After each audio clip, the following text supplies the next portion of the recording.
It's time for AggroChat, the official podcast of the Tales of the Aggronaut blog and stalwart gaming community, where we talk about stuff and things, and the stuff about the things, and sometimes gaming.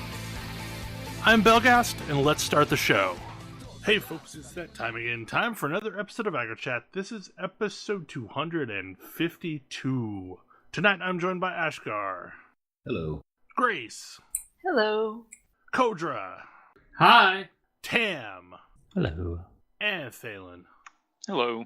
We're down in ammo tonight, but, we have our previously normal group. Normal? What? I mean, We're never we're normal. sort of normal. I don't think the thing you just said is true. Okay, we're like, we are what passes for normal for this group. The regular pack of weirdos. Yeah, so, first off, in some news, we are going through a process of moving stuff right now, and as of recording this, we are on a brand new server for AggroChat. Yay. And we finally have a freaking SSL certificate, so Google will stop shaming me. That's a plus. So yeah, like it is. The funny thing is, we used to use a ISP for our hosting, largely based on the fact that a friend of mine worked there. Like that's 100% of the reason why I ever started using it. And it was real handy when he worked there, because if I needed something to be done, I could just poke him over Google Messenger and boom, it would get done. And like we could do really weird things with the web. And then he left. And ever since then, I've been far less connected to that site. Also, it was way the hell more money than I really should be paying for hosting. Like by a large amount, because it charged us for bandwidth and disk space and a bunch of other variables. So it was counterintuitive, because as our content got more popular, it also hit my pocketbook harder. I mean, that's kind of the classic problem. Yeah, so that sucked. And independently of Ashgar, I did some research and was looking for a bigger, better, unlimited provider. And by some reason, we both ended up with exactly the same host that he's using now. I switched August last year for sort of similar reasons. Yeah. And like it was not just the dollar amount, because I mean, my lazy is infinite. I mean, my lazy is also quite high, but it's really an SSL thing. And the ability to update WordPress. That was the key. Like, it became harder and harder for me to update WordPress. And WordPress is one of those things that you kind of need to keep updated. Otherwise, you get Hacksword. Yeah. So, yeah, we're in the process of switching, and I am going through the sane and rational way of doing this and doing them one at a time. So right now, AggroChat, like before the show for, I don't know, like about an hour or so, I was fiddling around and getting it set up. But the biggest problem with the move is the fact that like AggroChat represents 77,000 files, and it takes a really long time to move 77,000 files, no matter how small they are. It does. So yeah, like I am currently, as we record, pulling down the next site. So yeah, like hopefully tomorrow that one will get knocked out, and before I have to pay another hosting fee, like I've already paid the current month, but like hopefully before I have another one to pay, I will no longer need it. So if you are trying to access things and they maybe are acting a little weird, we could be in transition, especially if you're using aggronaut.com, because it has yet to transition, and it will be doing so shortly. And for the moment, I think we're still going to use Libsyn for our MP3 hosting, although the unlimited disk space allows me to maybe move off of that if I could figure out how to do that without interrupting everyone. That's the hard part, isn't it? Yeah, it really is. Like, we've been on a provider for going on 6 years now, so uprooting all of our content off of Libsyn and putting it somewhere else may be complicated. But yeah, so just as a disclaimer, that's kind of going on right now. So the first topic on the list is MMO housing. And Thalen, I believe you put this topic up? Yeah, so basically for about the past week and a half to 2 weeks, I have been slamming my face against Placard Savage in Final Fantasy XIV, trying to get a house, which basically consists of, looking in each of the neighborhoods to see if any houses have become available, which they actually are in, drips and drabs now that the demolition timer is going again. And going over there and, seeing how many other people are already, grinding their face against the placard and then joining in.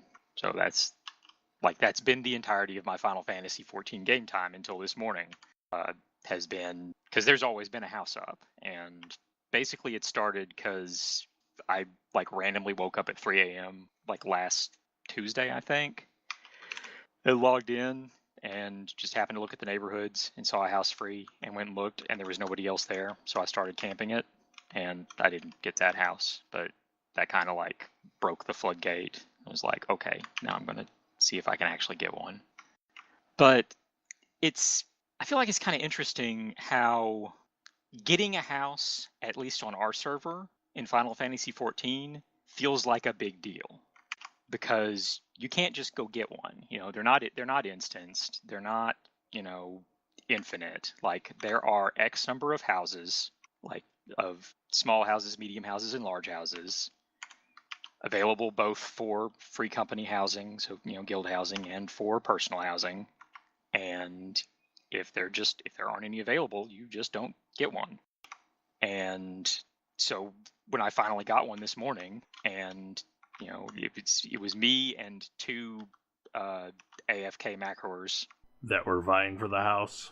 Yeah, it was the house came open around, I don't know when it was at. It was open it was available when I logged in last night. And for anybody that doesn't know Final Fantasy XIV, because of issues with people flipping houses, people would snap up the houses and then demand absurd amounts of money to sell them to other people, a timer was instituted, a random timer. Basically, once a house becomes open, or a housing slot becomes open, it is going to be between 30 minutes and 22 hours before you can actually purchase the house. And there is no way to tell if that timer has been reached or when it is reached. You just have to keep clicking the sign and trying to buy the house until suddenly it works. And so that's what leads to, Placard Savage, is you're sitting there for possibly hours on end, just clicking on a housing placard over and over and over. Hoping to buy it. Hoping to buy it. And there are ways to make this easier. You can use the number keys, in which case it's just a matter of hitting 000400 over and over and over. And if you have a programmable keyboard, like I do, you can, set it up so that just hitting spacebar runs through those 6 keys, so that you're not having to, keep the beat. And so what I was doing was, just sitting there tapping the spacebar about every 3 seconds while reading a book or watching Mystery Science Theater or whatever. So, it wasn't terrible. That reminds me of the auto login macros we had once upon a time. Yes, I still have that on my keyboard. I no longer have that keyboard. And, and if you really want to, you could obviously set up the macro to just go on infinite repeat, which is what some people do. And, is why there were 2 people sitting there continuing to click on the placard for, hours on end after I had already bought the house, because they had clearly done this thing. They parked themselves, turned their macro on, and, went to sleep or whatever. I could have done this thing. I have a keyboard capable of it, but I decided that I would feel like a really terrible person if I did that. So I limited myself to, macroing the key presses together and, watching TV. I felt like that was a reasonable middle ground. I don't think there's anything really reasonable about Final Fantasy XIV's housing. I mean, no. But as mentioned, they did this to try to do something about the house flippers, and it has helped with that because it's not possible to sell a house to another person now. Like not to someone that doesn't already own a house. Like you can abandon a plot, and then someone who already owns a different plot can relocate to that plot immediately. Like that's possible, and I'm sure people do that with like medium and large plots or plots that are like in really particularly nice places. But you cannot sell a house to someone that does not already own one because the most you can do is you can abandon the plot, and then they can start trying to hopefully win the house. But yeah, like it would be nice if they came up with a better solution. Obviously, I don't personally care anymore because now I have my house. But it would be nice. It would be really nice if there was like an escrow system to where you could get in line and say, I want a medium, and here's my money, here's my down payment for that medium. Then anytime one comes open, it'll go in picking order and say, okay, like customer number 53, do you want this medium? And if you say yes, you get the medium, and you've already paid your money, and it just switches over. Yeah. I'm still bitter because I don't know. I hate the fact that system, because the way the housing is set up in that game, they have to clear out houses occasionally because there is a finite supply. And that led to me losing the house that I had gone through this process for and spent a lot of money on. And basically that made me stop caring about the game for like a year. Yeah. I'm still holding out hope for you that in about 2 weeks, give or take, when we hit the 45-day mark after them turning the demolition timer back on, that a whole lot of houses will come free all at once, and maybe it'll be possible to get one without, like, utter madness. Yeah, but I don't have the money between losing most of what I spent on the house and then spending some gold to try to fix my gear so that I could jump back into the game. I can't afford a house anymore. I will spot you. I do not mind. I'll figure something out. But I'm so bitter about it. I'm not sure I want to go through that again and then just lose it again if I wander away at a future date. That's kind of what I ran into when I was thinking about picking up a house, and I realized that like my play habits with the game do not lend themselves to me having one. Yeah, like I'm just not going to stay subbed continuously. So unless I want a house for a while I'm active and can make my peace with losing it when I'm no longer active, and I'm not sure that it's worth it. I'll just make my room in the free company house look extra cute, I guess. Yeah. We do at least have a really nice free company house. You have that. If you need a second room, you can also get an apartment. Those don't get reclaimed as far as I know. Oh, I'm pretty sure they don't, yeah. I would love to have a house, and I've never not subbed to the game since we started playing. Yep. But like I never have cash for such shenanigans. So like I spent through what I had of a nest egg trying to get viable again. Yeah, they are not cheap. Oddly, they have not gone up since the prices initially were set. Yeah. And in fact, in a lot of cases, they have gone down. And there is a lot of money floating around in the economy. Like there are some people with, I'm pretty sure there are people with billions of gil. Oh, I'm sure. I'm fairly certain. The cap is 8 nines, 99,999,000, etc. Okay. I think. So if you have more than that, you need alts.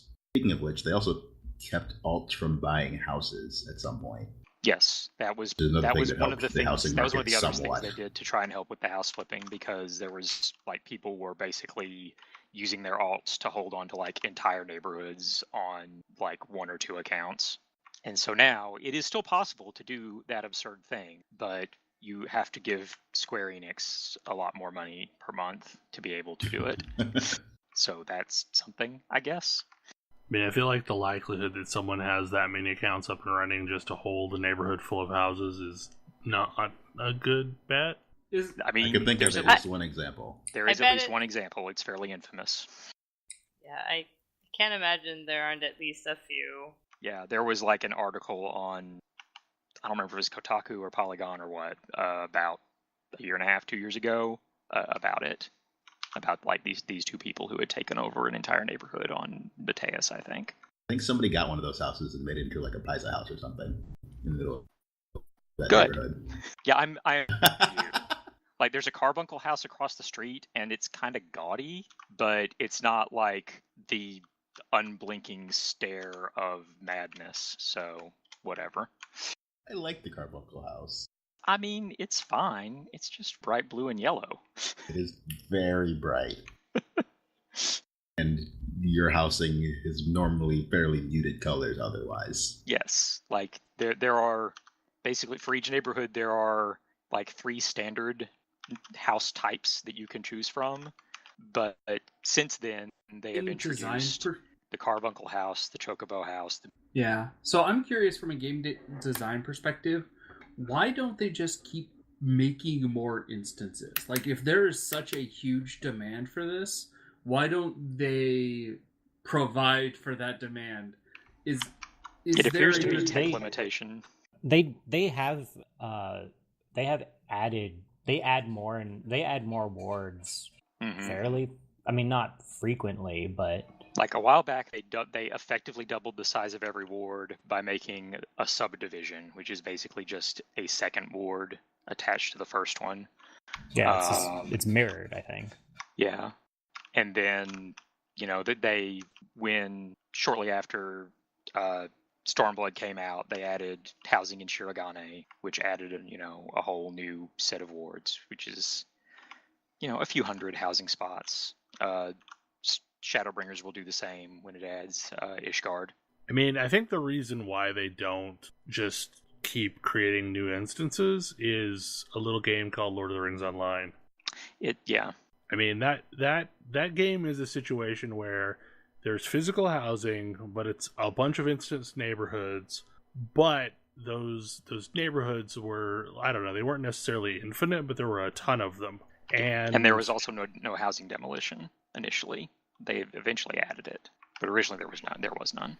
Right, but when they came back through and demolished all these houses, it created these neighborhoods where there was like only one house with an active player in it. So that felt weird too, to have like basically urban blight. Yeah.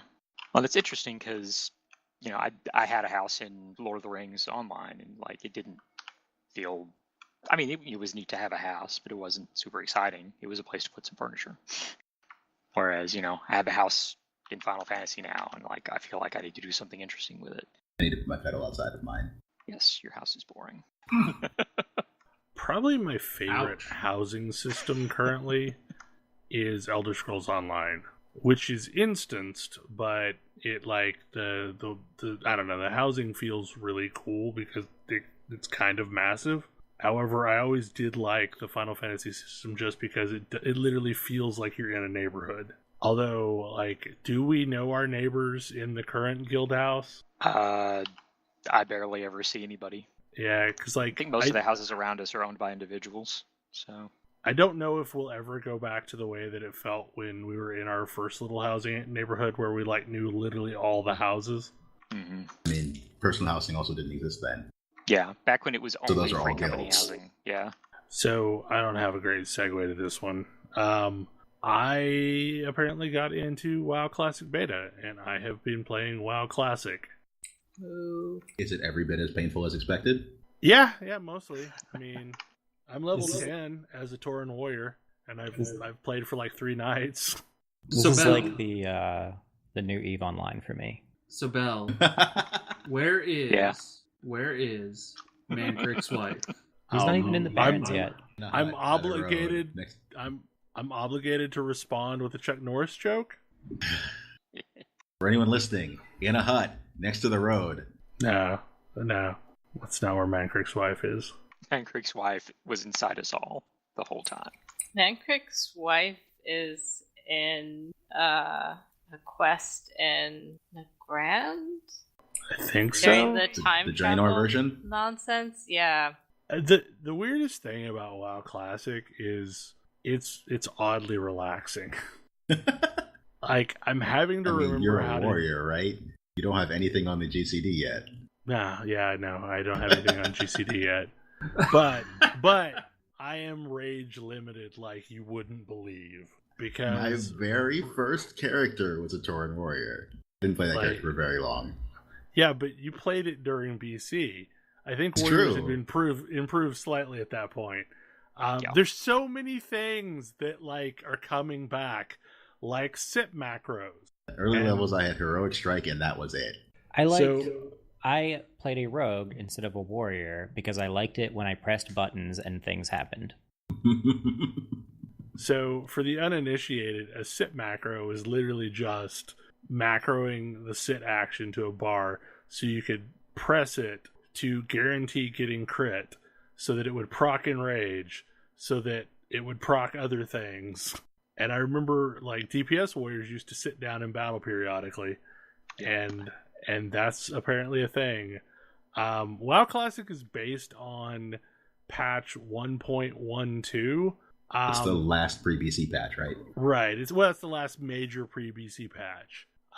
So essentially, it will be the state of all the classes at the end of vanilla. Which does mean that at this point Rogue has been normalized, so I'm less interested in doing this.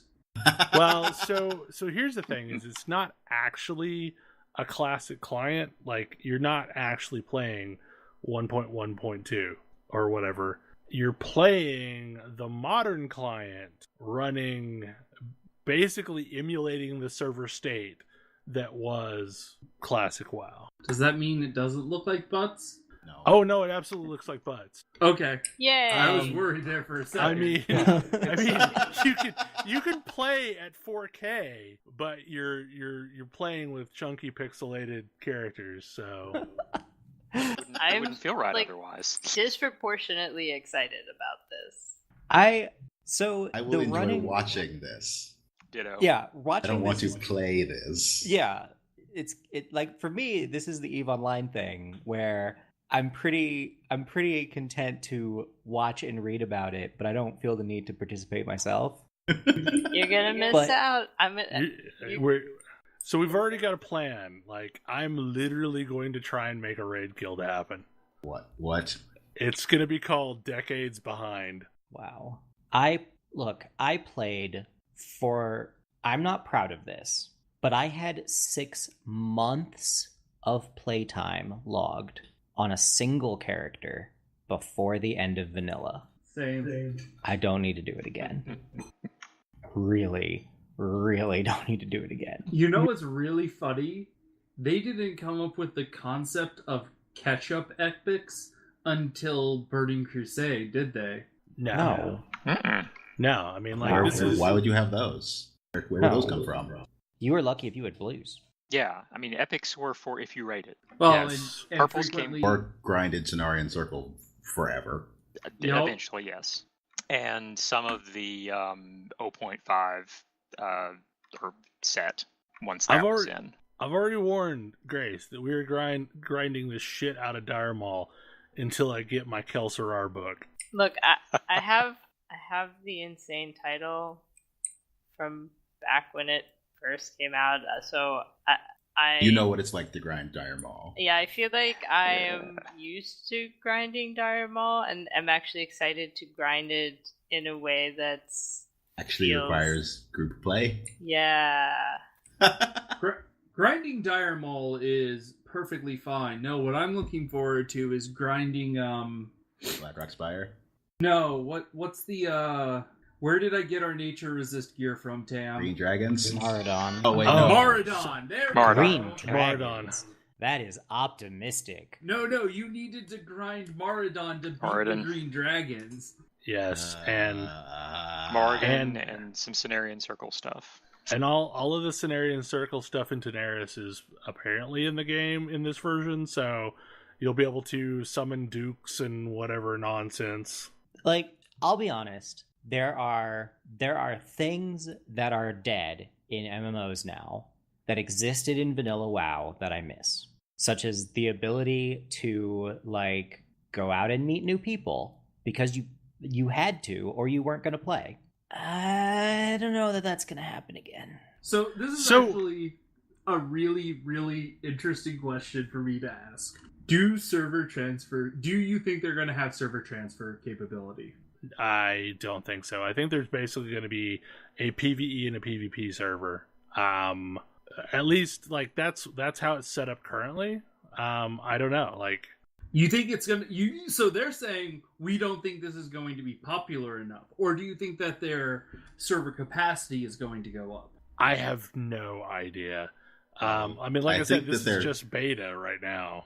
I think that their actual servers are probably significantly better than they used to be. Yes. But like, if we are emulating classic WoW, there were some limits on how many people could be on those servers. Very high. Look, if Silithus doesn't crash when the gates of Ancrage are opened, then they're not truly emulating classic WoW. Don't talk to me about Ancrage. Yeah, I know. I don't talk about Ancrage. This is actually kind of where I would be remotely interested in this, because if you actually had like a server community again. Yeah. Like so community stuff is what I miss from MMOs, and it's just same. Yeah. Well, and there was if you wanted to re-roll, there was a cost, and that cost sucked, and it was not good for playing with friends. And like, I can talk about all of the reasons why. I know all of the arguments for server transfers are a vital part of ensuring that people are able to have fun with these games. But when they happened, I felt the community die. Oh, yeah. And like... It's a trade-off. It's a trade-off. And if you tell me I'm going to be able to play on a server that has that cohesive community, where people are going to have reputations, where the most important forum to me is going to be my server's forum, like... You might actually get me to log back in. Yeah. I gotta say, like, even just in beta, I have been spending my nights talking to random strangers in general. Because but do you think it's that's been actually fun. Gonna I don't know. Live? Yeah, I don't know. Beta is always so different. How do you form a group? Like, legitimately, if you want to go do a dungeon, when I was forming groups for dungeons, I would eventually just start going to the /who and be like, hey, sorry to bother you, but you're a priest. We really need a healer. Would you be interested in coming helping out? Oh my god. Yeah, like I would do that too. Like who level 60 man. Absolutely. I've been on the receiving end of this. I was on the receiving end of those, and I wasn't really a healer. I'm just saying, like, well, yeah, but in vanilla, you would not really have a choice. Yeah, you were a druid, right? Yeah, don't play a druid. Druids are healers. I understand. Like, I'm gonna play and I did heal. Viable raid tank. The singular viable raid tank. God, like, that's the other thing. There are tanks that are viable for specific situations, but like really, the gear doesn't support anything other than a warrior. No, it doesn't. Yep. Well, and that's the class thing. Design didn't support them tanking yet. That's the other thing is like, what would I actually play and not want to hate myself? Because of Grace's love of Horde, we will be going Horde. Sure, that's fine. Wow, I didn't play raid as Horde. Are you without sure? Paladins? Yeah, without Paladins. No. Paladins don't matter. That matters. Yeah, it's without Paladins or Dwarf Priests. That's the real problem. Who's your shaman? Oh, why do you care about a shaman? So you can fight Tremor Vasidius? Totem. No, Vasidius. Tremor Totem. You care because of Tremor Totem and Bloodlust. Did Bloodlust exist back then? Yes. Oh, yeah. Yes. That Okay. was the that was the secret thing weapon the of Alliance complained Shaman. about. Yeah. The Horde complained about blessings and dwarf priests. The Alliance complained about bloodlust. That's fair. Oh, I never complained about anything that we had as a Alliance. I knew friends who raided as Horde, and I was like, you guys are masochists. Yeah. I can't wait.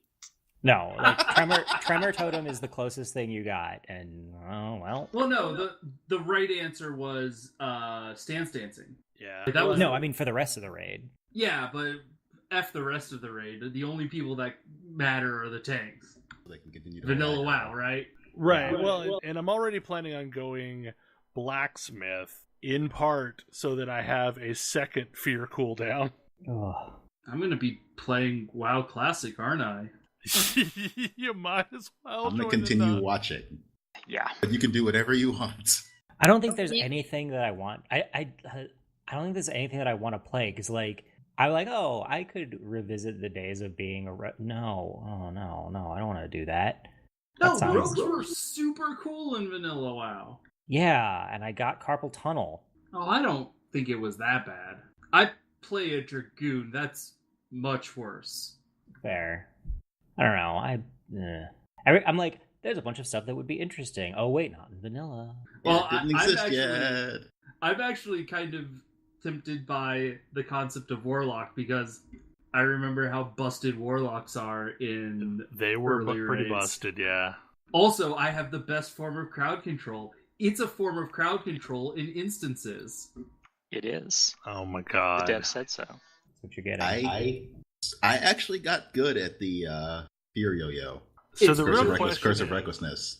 the real question is, can I somehow convince Helcom to come play? No. No. Well, so here's the funny thing is I am pretty sure the fear yo-yo has gotten easier. If you look at the patch notes, these are not bugs. These are actually how the game used to be. One of them is, yes, fear used to make things move much faster. Yeah, things run at their maximum. Used to run at their maximum speed. Yeah, speed they in run Fear. away from you. They're afraid. No, none of this snare nonsense. Anyway, Yeah. I think that the most hilarious outcome of this, and I don't know if I think this would be funny or profoundly sad or what, is if WoW Classic winds up being more popular than WoW, like modern WoW. I mean, that would be pretty hilarious. It seems unlikely, Great. but it Seems would be really hilarious. unlikely. It seems really unlikely, but like also people BFA are, was harmful. Extremely harmful. people Yes. are real unhappy with BFA. Like I thought it was just like me, but no.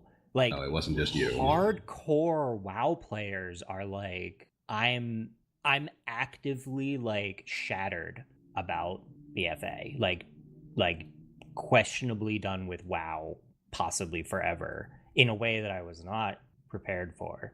I am curious because I am not a WoW player. Why is that? What's the problem with BFA? It's kind of difficult to put your finger on like a single problem with it, but it's sort of a compounding of design decisions. Some of them holdovers from Legion, but it's Yeah. just I was gonna say it kind of sounds like it's the culmination of like the bad that started showing up in Cataclysm. Well, Kind so, of. I mean, it is, but like they gave us a really good expansion in Legion, and they gave us class fantasy that was a thing, and it was really fun to like not necessarily care about your faction as much, but get super into how your specific class worked. And then for me at least, it was this forced narrative of the faction versus faction, and I don't know, all the weirdness that came with that story-wise, and the eventual raid bossing of Sylvanas, and yeah. There's Like- also mechanical stuff like so Legion had the weapons, which were cool. They were mostly something interesting specific to your class and spec. And then BFA gave us like this necklace that Azurite gear. Yeah, you get the stupid necklace that's just a series of grinds within grinds, and Azurite gear, which is just a catastrophe. And you don't really have class sets in the same way anymore, so you lose that piece of your class fantasy. Like, it was just a traditional Blizzard yo-yo, but or pendulum, it just swung really far in the opposite direction of like class fantasy.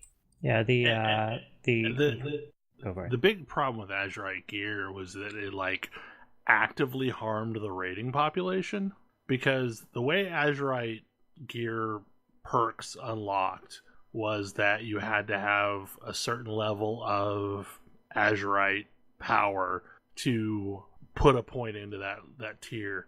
But what they would do is every time a new raid came out, they would increase the level required for the perks, but they'd be the same perks as the previous tier. So you'd start getting items from the raid that you realistically couldn't use at all because you needed the perks that were on your previous set, but the only way to get those perks was just to mindlessly grind for Azurite power to get to the next plateau to be able to start equipping the talents that you needed.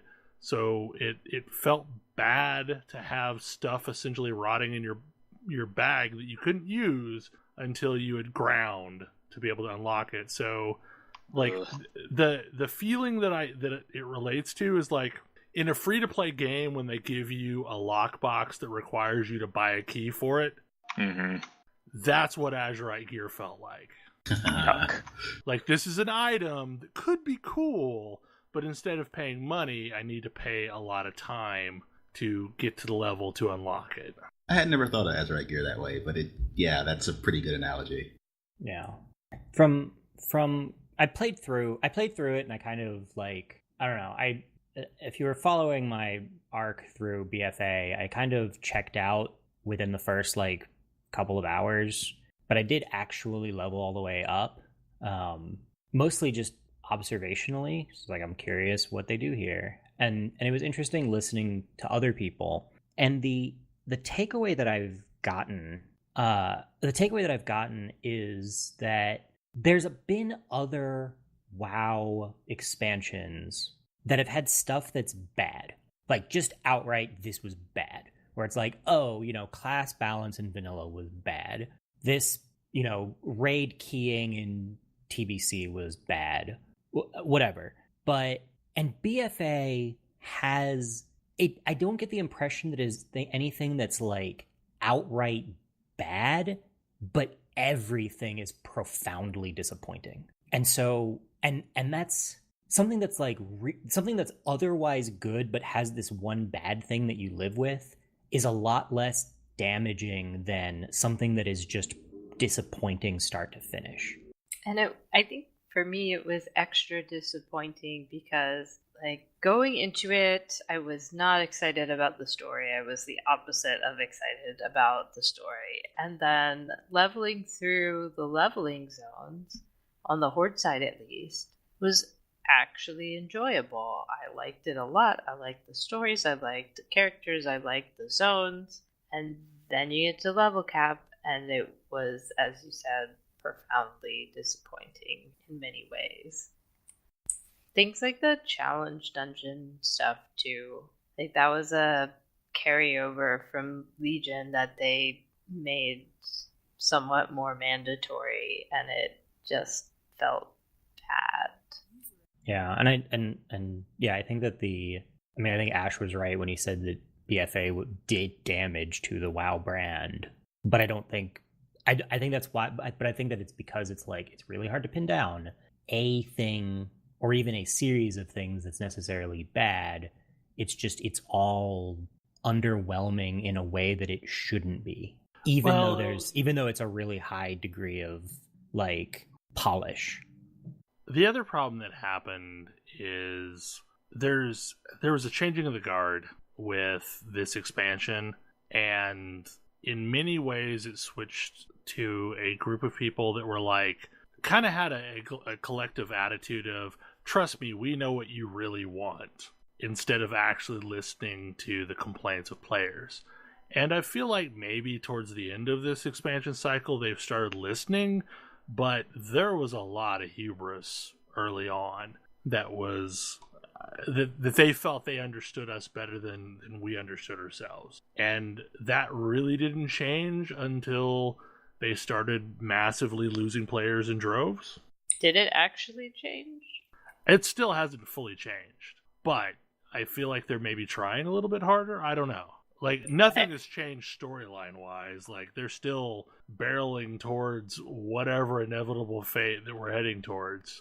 But I don't know. Like, I think they've maybe changed some stuff on the raid side that were complained about, and I know they've lost a lot of users. There's a lot of people that I've seen that were always WoW players that are now playing Final Fantasy XIV.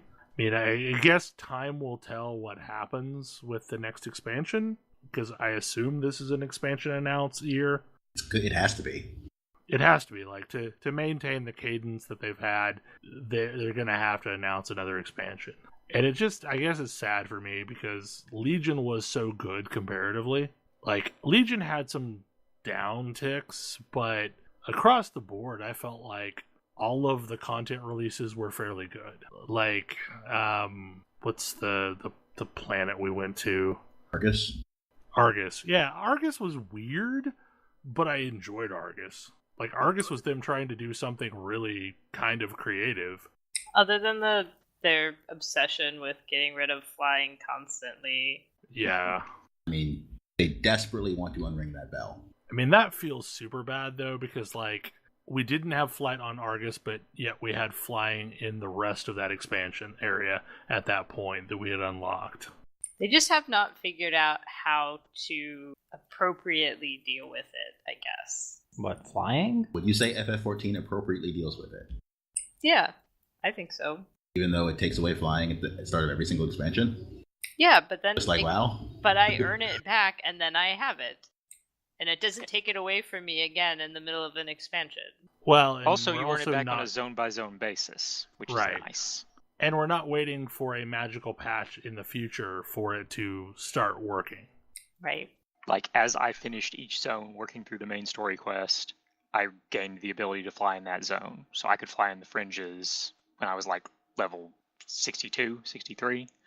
Well, and it also gives you a reason to go off exploring, which is the challenge with WoW, is, like, people use flight as a skip mechanism, but Final Fantasy XIV basically pushes you to explore all the corners of the zone to earn your ability to skip content.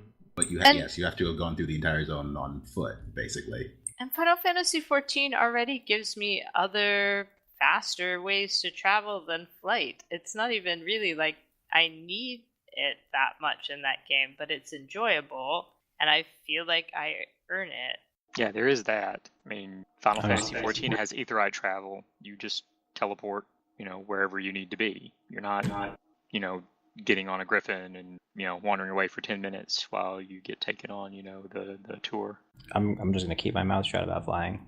But yeah, I mean, like y'all said, Battle for Azeroth did damage to the brand probably for the first time since Cataclysm did damage to the brand. I don't think that's true. The thing you just said. Because Warlords existed. Warlords was the first expansion I did not pick up. I guess that's true. I enjoyed the content in Warlords, playing through it. There's a lot I did not like in Warlords, but I can't say it's a horrible expansion. Because they did a lot of changes to the world, which they've stuck around. And I liked the little exploration objectives out in the world, the little treasures hidden around. That sort of stuff, came in with Warlords. There were hidden treasures in Panda. I remember hunting them. Yeah, but there weren't as many of them. I don't know. Maybe you're right. I guess Panda is where that really started to show up. It was just spread throughout the entire world. They spawned, and the next person that came along got it, and then it was however long before it spawned again. Yeah, whereas starting with Warlords, they were just static spawns. Like whenever you got to loot them exactly once. But anyway, back to the original topic. I am piddling around in WoW Classic, and it is weird. And I am not sure why I'm enjoying myself, but I'm enjoying myself. And I'm now looking forward to the launch in August. So, Pathfinder Kingmaker. Kodra, is this a you topic? Okay. So I've been playing a lot of Pathfinder Kingmaker, the computer game. And this is... So I don't typically play these games. is kind of how I would start off with this. I never liked Baldur's Gate. I've never liked any of these games, really. I enjoyed Tyranny, and was sort of the first one of these that I liked. I'm having a lot of fun with Pathfinder, though, with Kingmaker. I don't know if it's because I'm so familiar with the setting, and so because I ran this campaign when I was a couple years ago, so I'm very familiar with what's going on in the story, and that's helping me follow it. But they're doing the thing in Tyranny where they will context highlight word proper nouns so that you can get more details as people are talking about them. And they have quite a few voice acted scenes, which is really cool. But yeah, I'm having a great time with this. It's definitely a really fun like pen and paper to console RPG or computer RPG, I guess. CRPG is what they're called. I picked this up and played a little bit of it and found that it was extremely difficult. And I know it's been toned down a lot since launch. I was gonna say, I'm currently in a fight that I'm pretty sure I'm just gonna lose. I don't exactly know what to do about it, other than maybe try and run away. It definitely kills you a lot. So how far did you get into it? I was getting ready to fight the Bag Lord, is it? Oh yeah, you're a little further than me then. Did not actually make it to that fight. I'm definitely running into, oh man, that person's AC is way too high. Yeah, there's definitely some of that. The story is really cool though, and they're telling it in a very interesting way. I think this is executed very well. It's executed better than Pillars of Eternity, for example. Oh yeah? So I could not get into like a bunch of these other games. Like I tried to play Wasteland, could not get into it. Isn't Wasteland turn-based? Oh, that might be it. It definitely is turn-based. But yeah, this game's great. I feel like I need to check it out because, like, I do like Baldur's Gate. I do like that style of game. I have never played anything Pathfinder ever. You know how D&D 3.5 works, right? Yeah. So you know how this game works. I always liked 3.5 quite a bit. It does still have, the problems 3.5 has. That being a finger wiggler is the best way to be. Yeah, well, that ain't If you don't have full spell casting progression, you're doing it wrong. I mean, that's never going to be a thing I want to do. Any prestige class that does not offer full casting progression is not actually a prestige class. It's a trap. I mean, Red Dragon will still exist, but you don't go that for to be a better caster. I mean, couldn't you also just drop the word prestige from that statement? No. There are reasons to dip into barbarian. Oh, sure. Yeah, and such. Take them for some flavor. You take enough levels. You take enough levels to get the hold on a sec. Whoa, we're about to start a fight here. One level of barbarian is amazing. It gives you rage. Yes. Oh yeah. And then you never take any more. Yeah, you never take any more, but then you take all of the cleric spells that make your fighting capability outrageous. Yeah, a cleric is a full caster. Yeah. But That's what I'm saying. Your primary class probably ought to be a full caster. Yeah. Sure. We're not disagreeing. And everything else is either not something you should play or something you're going to maybe like dabble a little bit into. Yeah, you definitely take a couple levels of things. Pathfinder definitely added the Charisma Monk. So, yeah. The You take a level Charisma of that to get Charisma to AC. Oh, interesting. Like the Dragon Monk has Charisma instead of Wisdom as its primary secondary score. Their alternate builds of things in this game are interesting. There's a monk that is also a bard, which is weird. There are several monk builds I could see actually using. Although the Charisma one definitely in combination with some other Charisma casting class. Like, Sorcerer. Yep. I am curious how far, I do need to be saving more often because I did just find the, hey, you can sleep at this camp place for the first time, which you should not sleep at that camp. Because it turns out it spawns a level 13 Will-o'-the-Wisp. And I'm level 2. I did not discover that camp. Yeah, it's a problem. No, I definitely did not discover that camp. It's a problem. He has 35 AC. That's not a reasonable number. Nope. You're correct. Fortunately, they give you several autosaves so that you can hopefully, yeah, when in doubt, save is one of the text things, and I think the game must have some AI that's realizing, oh yeah, you're just getting beat your face in right now, aren't you? How kind of them. But yeah, the game's fun. But yeah, it makes me want to try some more of these games because this is more fun. Like, I'm realizing that I just finished saying that this is a way better executed one than many of the others. Yeah. So if you're into, like, I understand that it had some problems at the start. There are a lot of difficulty adjustments at the front of the game now.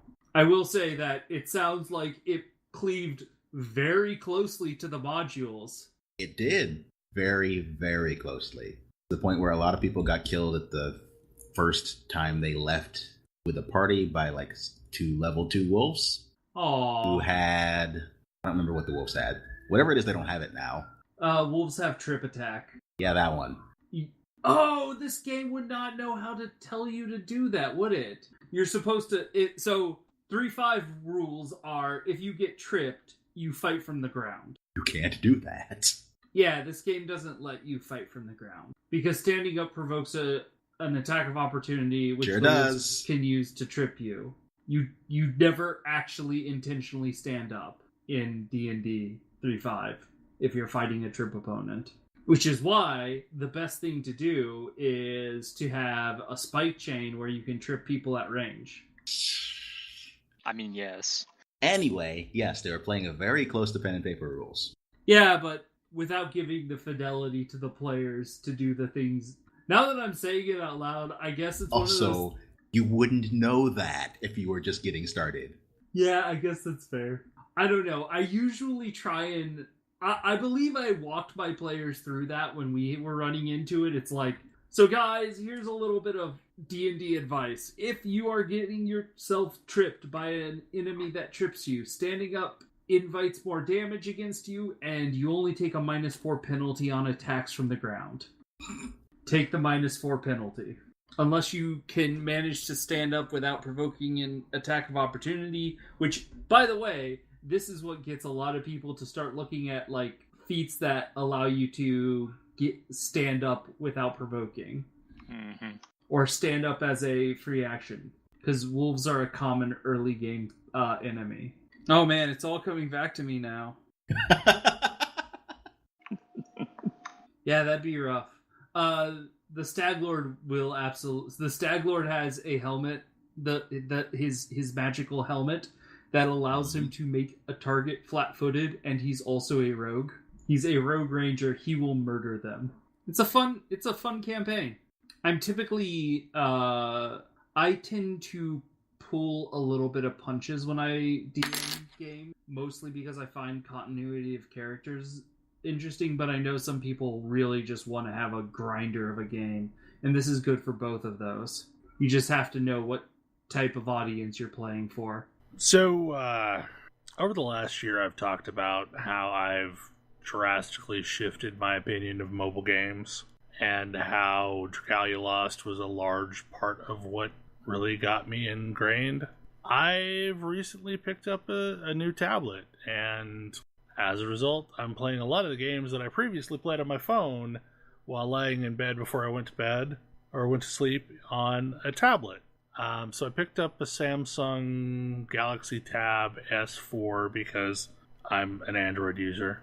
I will warn you that a tablet hurts a lot more if you fall asleep and drop it on your face. This is true. It would, yes. But man, playing Dragalia Lost on a tablet is fun. It does seem like it would work a lot better on a tablet. Yeah, so like I'm able to crank everything up all the way, and it's hilarious how much random stuff goes on screen while I'm going through whatever missions and such. Also on a tablet, there's a very comfortable thing you can do where you're basically like tapping the screen with your forefinger and then hitting your abilities as they pop with your thumb. But I've also been playing like Elder Scrolls Blades, which I think is a pretty fun game other than the weird loot mechanics. I've started playing a game called Durango, which is a weird dinosaur sandbox game where you're like playing it's basically Jurassic Park as done by Nexon. I mean, that's all I got for you. Like you've somehow been transported to a prehistoric time, and you're on an island full of dinosaurs, and it's kind of like Ark in the sequence of play and mechanics, and that's entertaining too.